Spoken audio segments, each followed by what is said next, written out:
नमस्कार दोस्तों, स्वागत है आपके अपने YouTube channel classes with Ravi sir में। दोस्तों आज पढ़ेंगे हृदय के बारे में। दोस्तों इससे पहले वीडियो रुधिर के बारे में था। दोस्तों अगर देखा नहीं है तो प्लेलिस्ट में जाकर देख लें। दोस्तों हृदय क्या है, हृदय कार्य कैसे करता है, हृदय कहाँ स्थित है दोस्तों।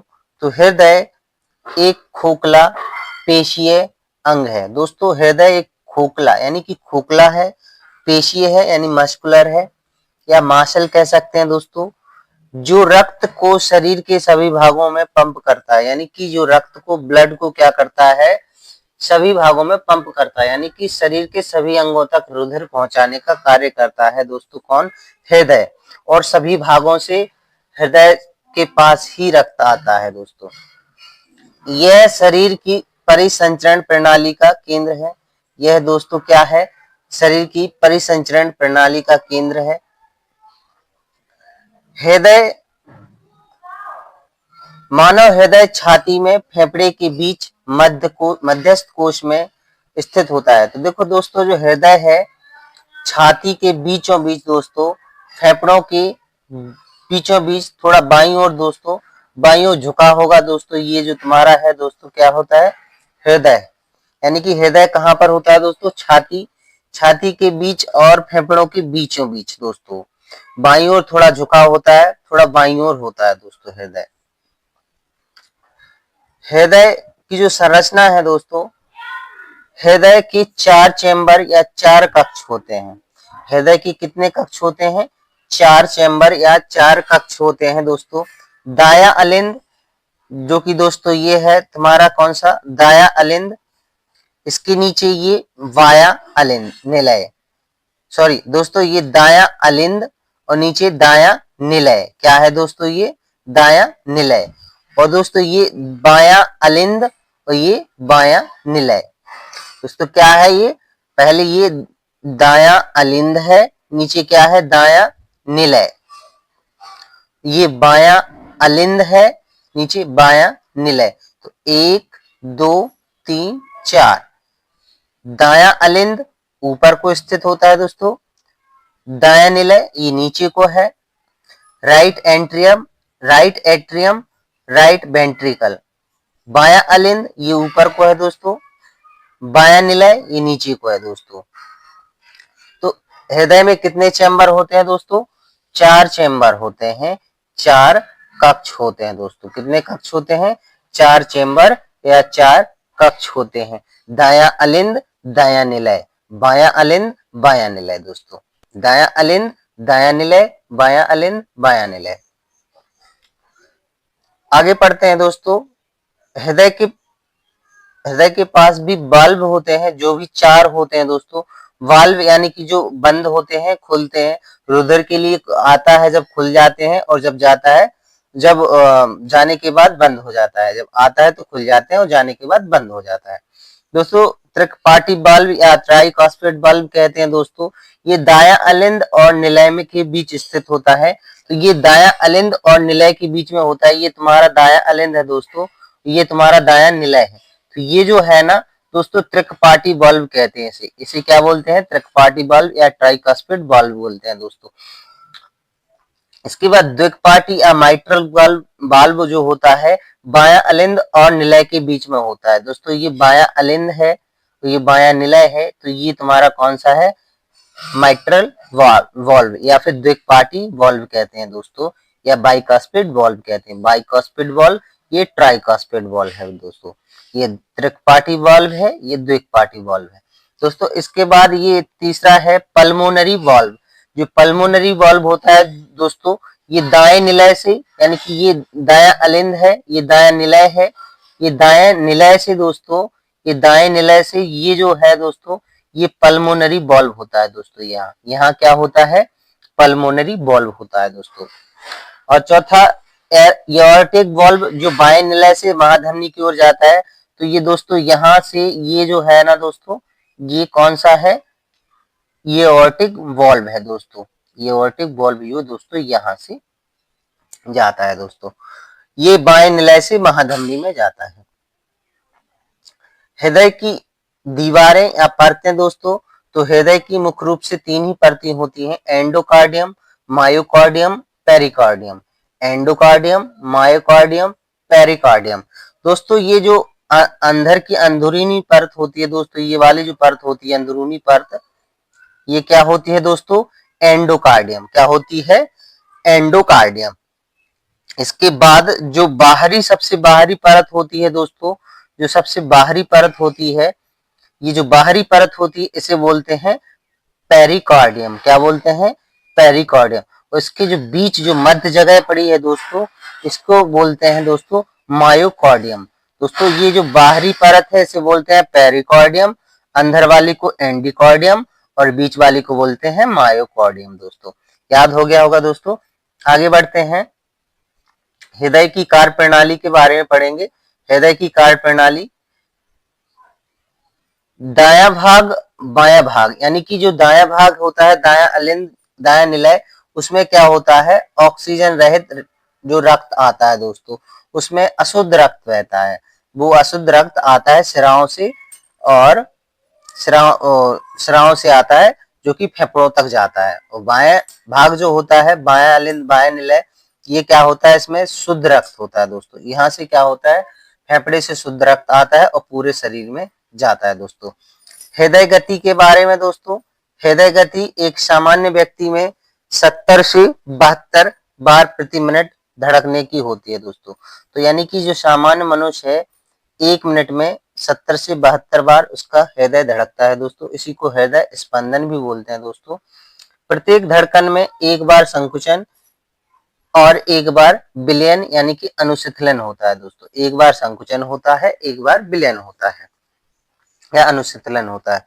हृदय का नियंत्रण, यह तंत्र हृदय की लय और गति को नियंत्रित करता है। यह क्या करता है, हृदय की लय और गति को नियंत्रित करता है दोस्तों। हृदय से संबंधित प्रमुख जो रक्त वाहिका है दोस्तों, महाधमनी, फुफ्फुस धमनी, फुफ्फुस शिरा और शिराएं दोस्तों। देखो दोस्तों, जो हृदय है जो कार्य करता है, ये जो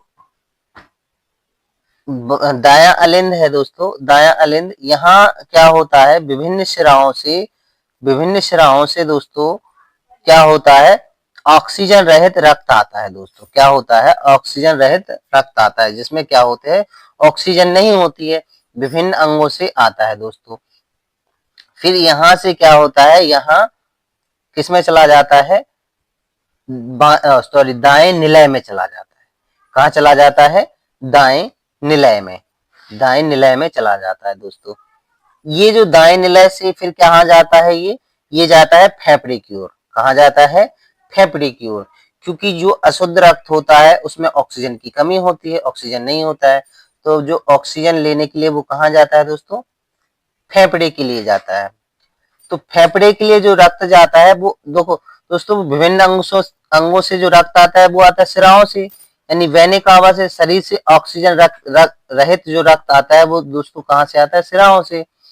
फिर सिराओं से जो रक्त आता है दाएं अलिंद में, दाएं अलिंद से ये अभी पढ़ा था दोस्तों, त्रिकपाटी जो वाल्व है दोस्तों, इसके माध्यम से कहाँ, दाएं निलय में आ जाता है। और दाएं निलय से फिर फेफड़े के पास जाता है। तो जो फेफड़े के पास जो रक्त जाता है वो दोस्तों कहाँ से जाता है, फुफ्फुस धमनी से। कहाँ से जाता है दोस्तों, फुफ्फुस धमनी। इसे क्या बोलेंगे, फुफ्फुस धमनी। यहाँ से कहा जाता है दोस्तों, फेफड़े की ओर जाता है जो अशुद्ध रक्त होता है दोस्तों। फिर इसके बाद जो फेफड़े से शुद्ध होकर जो रक्त आता है दोस्तों, वो कहाँ आता है, बाएं अलिंद में। कहाँ आता है, ये क्या है दोस्तों, बायां अलिंद। क्या है, बायां अलिंद। बाएं अलिंद में कौन सा रक्त आएगा दोस्तों, शुद्ध रक्त।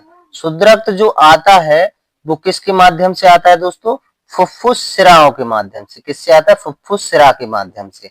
फेफड़े से ऑक्सीजन युक्त रक्त लाती है कौन सी दोस्तों, फुफ्फुस सिरा। और फिर दोस्तों ये बाएं अलिंद से कहा जाता है, बाएं निलय में। बाएं निलय से फिर कहा जाता है दोस्तों, विभिन्न अंगों की ओर। तो ये विभिन्न अंगों की ओर जो रक्त जाता है वो दोस्तों, यहाँ जो वाल्व है दोस्तों, इसके माध्यम से महाधमनी से होते हुए दोस्तों विभिन्न अंगों से जाता है। तो ये जो शुद्ध रक्त विभिन्न धमनियों तक कैसे पहुंचता है दोस्तों? महाधमनी से। वो भी कहां से? बाएं निलय से दोस्तों। कहां से पहुंचता है? बाएं निलय से। तो दोस्तों यानी कि क्या होता है, अशुद्ध रक्त आता है दाएं अलिंद में। कहां आता है? दाएं अलिंद से। फिर दाएं अलिंद से दाएं निलय में जाता है दोस्तों, यहाँ वाल्व के माध्यम से। फिर यहाँ से जो दबाव बनता है, फिर रक्त भेजा जाता है कहाँ?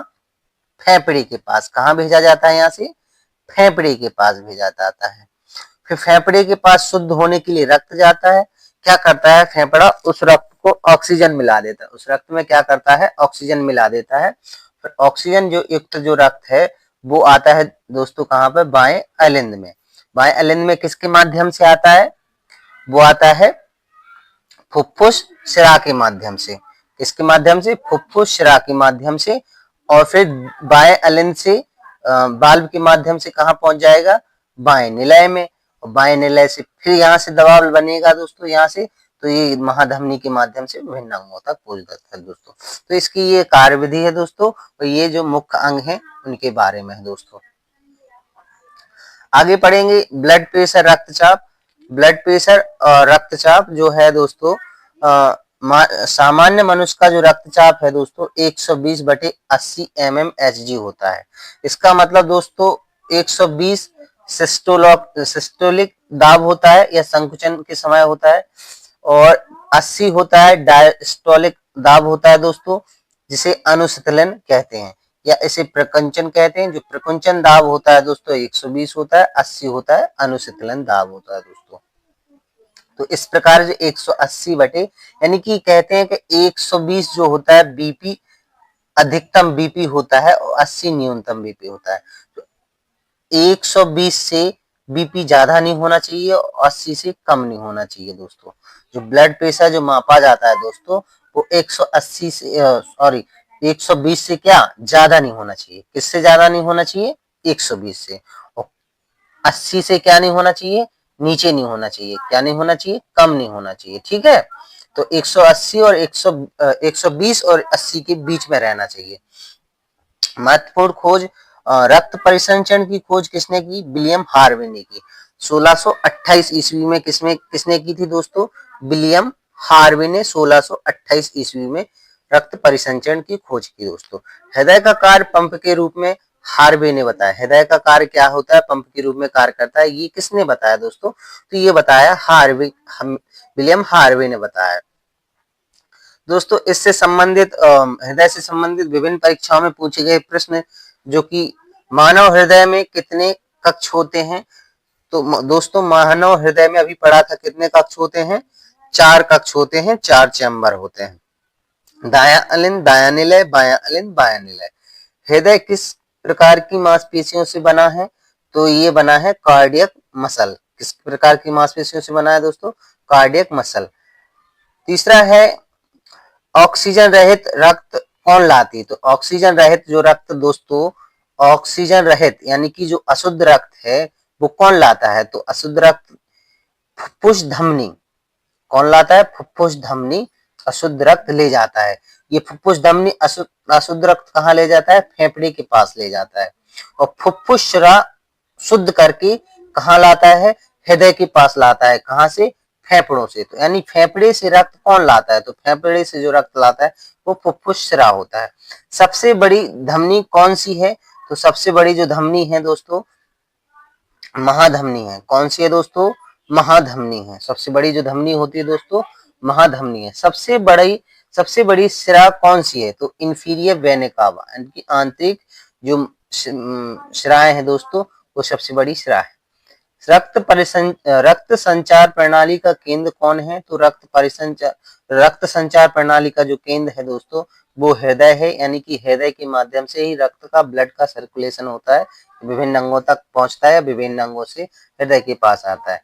हृदय की झिल्ली का नाम क्या है? तो हृदय की जो बाहरी झिल्ली है वो पेरिकार्डियम है दोस्तों। और 2 झिल्लियां और पड़ी थी दोस्तों, आंतरिक भी थी दोस्तों और मध्य की थी और बाहरी थी, मायोकार्डियम और पेरिकार्डियम। दोस्तों ये वीडियो यहीं पे समाप्त होता है। इसके बाद जो दोस्तों वाहिकाओं रुधिर वाहिकाओं के बारे में पढ़ेंगे दोस्तों, जो कि वीडियो आएगा 2-1 दिन में दोस्तों।